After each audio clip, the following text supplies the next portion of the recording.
কোনো এক সময় একটি জঙ্গলে একটি বাঘ বাস করত। সেই বাঘটির দুটি ছোট ছোট সন্তান ছিল। বাঘটি তার সেই ছোট ছোট দুইটি সন্তানকে নিয়ে বেশ খুশিতে জঙ্গলে দিন কাটছিল। একদিন বাঘটি মনে মনে ভাবল তার সন্তান দুইটিকে একটু লেখাপড়া শিখিয়ে একটু শিক্ষিত করবে। এই রকম চিন্তাভাবনা করতে লাগলো এবং সে ভাবল যে এই জঙ্গলের সব থেকে শিক্ষিত পণ্ডিত কে। এই ভাবতে ভাবতে বাঘটির মাথায় এলো শিয়াল হলো সব থেকে বুদ্ধিমান, তাহলে শিয়ালের কাছেই সন্তান দুইটিকে লেখাপড়া শেখানোর ভার দেওয়া যেতে পারে। এই চিন্তা ভাবনা করে একদিন বাঘটি তার সন্তান দুইটিকে নিয়ে শিয়ালের বাসায় গেল এবং সেখানে গিয়ে শিয়ালকে ডাকলো, শিয়াল পণ্ডিত, শিয়াল পণ্ডিত, বাসায় আছো নাকি? কে ডাকে আমায়? আরে বাঘ মামা, বলুন আপনার কি সেবা করতে পারি? শিয়াল পণ্ডিত, শিয়াল পণ্ডিত, আমার এই যে সন্তান দুইটি দেখছো, এদেরকে তোমায় লেখাপড়া শিখিয়ে শিক্ষিত করে তুলতে হবে। এই ভারটি তোমাকে নিতে হবে। আরে বাঘ মামা, আপনি এই জঙ্গলের রাজা, আপনি আমাকে যখন এত বড় দায়িত্ব দিচ্ছেন, আমাকে তো সেই দায়িত্ব পালন করতে হবে। আমি না বলি কি করে? ঠিক আছে, আমার এই সন্তান দুইটি আজ থেকে তোমার বাসায় থাকবে। তোমার বাসায় থেকে লেখাপড়া শিখে বড় হবে, আর আমি মাঝে মধ্যে এদেরকে এসে দেখাশোনা করে যাব। ঠিক আছে বাঘ মামা, তাই হোক। বাঘের শাবক দুইটি শিয়ালের বাসায় থেকে লেখাপড়া শিখতে থাকে এবং তারা ধীরে ধীরে বড় হতে থাকে। একদিন শিয়াল খাবারের খোঁজে বাইরে গেল। সে সারাটা দিন জঙ্গলে হাঁটতে থাকলো, কিন্তু সেদিন সে কোনো শিকার পেল না। শিকার না পেয়ে সে হতাশ হয়ে আবার বাসায় ফিরে আসলো, কিন্তু তার যে খুব জোরে খিদে লেগেছে। খিদের জ্বালা সহ্য না করতে পেরে সে ভাবতে লাগলো যে বাঘের ছানা দুটি তো আমার বাসায় রয়েছে, তাদের মধ্যে একটিকে খেয়ে যদি আজকের আমি ক্ষুধা নিবারণ করি তাহলে ক্ষতিটা কোথায়? বাঘ যেদিন তাদের খোঁজ করতে আসবে সেদিন তাহলে দেখে যাবে। এই চিন্তাভাবনা করে শিয়াল বাঘের একটি ছানাকে খেয়ে ফেলল। একদিন যায়, দুদিন যায়, এইভাবে কিছুদিন যাওয়ার পরে বাঘ একদিন ভাবলো, ছানা দুটি তো অনেক দিন হলো শিয়ালের বাসায় দিয়ে এসেছি লেখাপড়া শিখবার জন্য। যাই, তারা কেমন লেখাপড়া শিখলো, কেমন আছে, আমি একবার গিয়ে দেখে আসি। এই বলে শিয়ালটি এই ভেবে বাঘটি জঙ্গলের উদ্দেশ্যে রওনা দিল। সে শিয়ালের বাসার সামনে এসে শিয়ালকে ডাকতে আরম্ভ করলো, শিয়াল পণ্ডিত, শিয়াল পণ্ডিত, বাসায় আছো নাকি?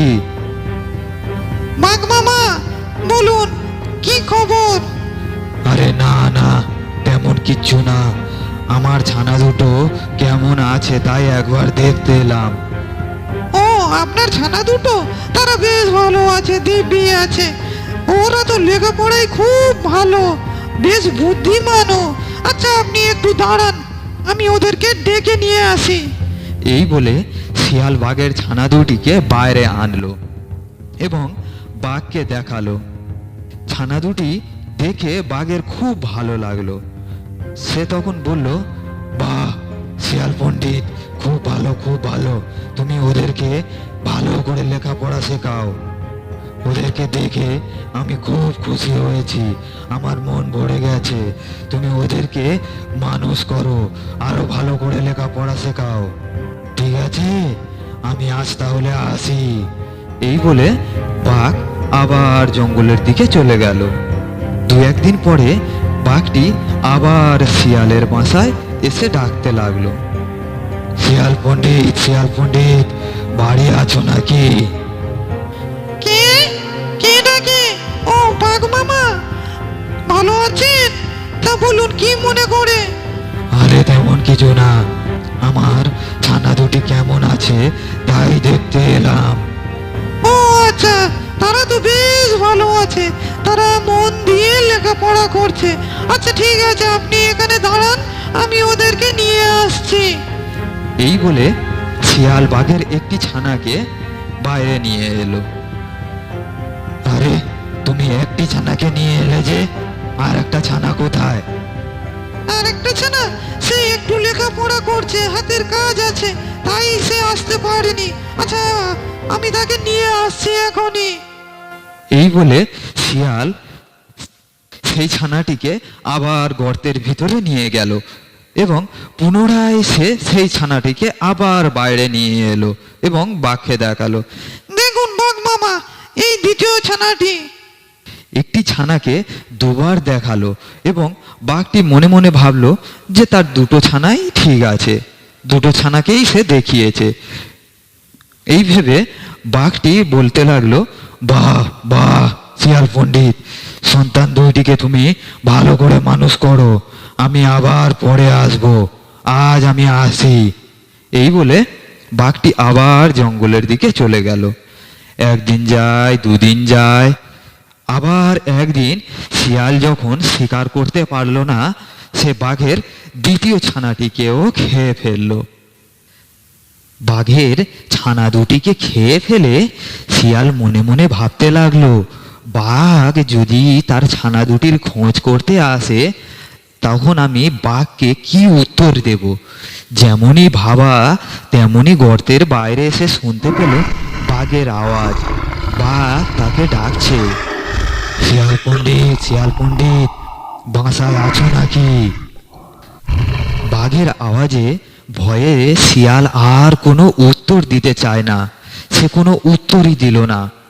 তখন বাঘটি ভাবতে লাগলো, শিয়াল বোধহয় বাসায় নেই, আমি দেখি তো বাসার ভিতরে ছানা দুটিকে একবার দেখে আসি, কারো তো কোনো আওয়াজ পাচ্ছি না। এই বলে বাঘটি বাসার ভিতরে ঢুকে দেখলো শিয়াল একা। তখন বাঘ শিয়ালটিকে জিজ্ঞাসা করলো, আরে শিয়াল, আমি তোমাকে কখন থেকে ডাকছি, কোনো উত্তর দিচ্ছ না যে, আর আমার ছানা দুটি কই? তাদেরকে কই দেখতে পাচ্ছি না তো। বাঘের এই কথা শুনে শিয়াল দৌড় লাগালো একেবারে গর্তের বাইরে। শিয়াল দৌড়ে পালাচ্ছে দেখে বাঘটিও তার পিছনে দৌড়াতে লাগলো। এদিকে শিয়ালও জোরে দৌড়াচ্ছে জীবনের ভয়ে এবং বাঘটিও তাকে ধরার জন্য দৌড় লাগালো তার পিছনে পিছনে। কোনো রকমে বাঘটি আর শিয়ালটিকে ধরতে পারছে না। শিয়াল দেখলো যে বাঘ তার পিছনে দৌড়াচ্ছে, এই দেখে শিয়ালটি আরো জোরে জোরে দৌড়াতে লাগলো। দৌড়াতে দৌড়াতে শিয়াল দেখতে পেল যে একটি গাছ দুটি ফাঁক হয়ে আছে।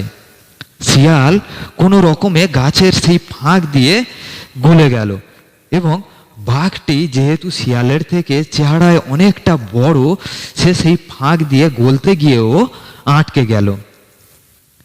এমনভাবেই যে বাঘটি আটকালো, সে আর সামনেও বেরোতে পারলো না এবং পিছনেও বেরোতে পারলো না। এই দেখে শিয়ালটি তখন বাঘের সামনে দাঁড়ালো এবং সে বাঘটিকে বলতে লাগলো, আরে মূর্খ বাঘ, আমি তোর ছানা দুটিকেও খেয়েছি, আজ তোকেও খেয়ে ফেলবো। এই বলে শিয়ালটি বাঘটিকে কামড়াতে লাগলো এবং কামড়ে কামড়ে বাঘটিকে মেরে ফেললো এবং তার মাংস খেয়ে ফেললো। প্রিয় বন্ধুরা, গল্পটি কেমন লাগলো প্লিজ কমেন্ট করে জানান, আর গল্পটি ভালো লাগলে ভিডিওটিতে একটি লাইক দিয়ে চ্যানেলটিকে এখনই সাবস্ক্রাইব করে দিন, তাহলে আমরা প্রতিদিন আপনাদেরকে একটি নতুন নতুন গল্প শোনাতে পারবো।